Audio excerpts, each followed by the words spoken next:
అర్థం కాక భయపడుతూ కూర్చున్నా. పిచ్చెక్కిపోతుంది.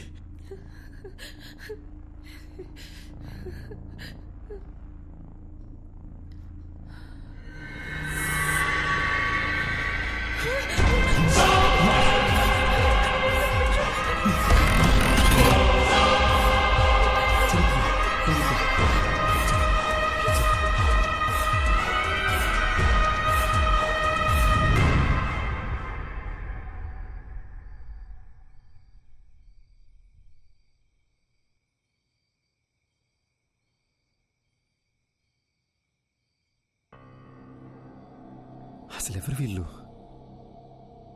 ఆ శ్మశానానికి వెళ్ళొచ్చిన దగ్గర నుండి ఇలా జరుగుతుంది. మన ఫేస్బుక్, వాట్సాప్ డీపీలు కూడా వాళ్ళ ఫోటోలుగా మారిపోయాయి. చెప్తే ప్యానిక్ అవుతావు, నీకు చెప్పలేదు. కానీ నాలో ఉన్న